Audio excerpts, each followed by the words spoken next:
கடந்த ஆண்டு நவம்பர் மாதம் யூடியூப் சேனல் ஒன்றுக்கு அளித்த பேட்டியில் நாம் தமிழர் கட்சி ஒருங்கிணைப்பாளர் சீமான் நீதித்துறையை அவமதிக்கும் வகையிலும் நீதிமன்ற செயல்பாடுகளை மோசமாக விமர்சித்து ஆபாச வார்த்தைகளால் பேசியதாக கூறி வழக்கறிஞர் சார்லஸ் அலெக்சாண்டர் தமிழக டிஜிபிக்கு புகார் அளித்திருந்தார். அந்த புகார் மீது நடவடிக்கை எடுக்க கோரி எழும்பூர் நீதிமன்றத்தில் வழக்கு தாக்கல் செய்திருந்தார்.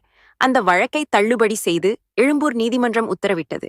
இந்த உத்தரவை மறு ஆய்வு செய்ய கோரி வழக்கறிஞர் சார்லஸ் அலெக்சாண்டர் சென்னை உயர் நீதிமன்றத்தில் மனு தாக்கல் செய்திருந்தார். அந்த மனுவில் ஒரு அரசியல் கட்சித் தலைவர் சட்டபூர்வமாகவும் கண்ணியத்துடன் பேச வேண்டும் என்றும், ஆனால் அவருடைய பேச்சு அரசியலமைப்பு சட்ட விரோத பேச்சாக இருந்ததாகவும் அவர் சுட்டிக்காட்டியுள்ளார். மேலும் எழும்பூர் நீதிமன்ற உத்தரவை ரத்து செய்து தனது புகார் மீது நடவடிக்கை எடுக்க கோரியிருந்தார். இந்த மனு நீதிபதி வேல்முருகன் முன்பு இன்று விசாரணைக்கு வந்தது.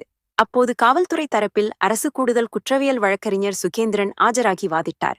வழக்கை விசாரித்த நீதிபதி கீழ் நீதிமன்றத்தில் உள்ள வழக்கு ஆவணங்களை சமர்ப்பிக்க உத்தரவிட்டு வழக்கு விசாரணையை அடுத்த மாதம் 16ஆம் தேதி ஒத்திவைத்துள்ளார். இதையடுத்து அந்த வழக்கு ஆவணங்களை தாக்கல் செய்ய காவல்துறை தரப்பு தயாராகி வருகிறது.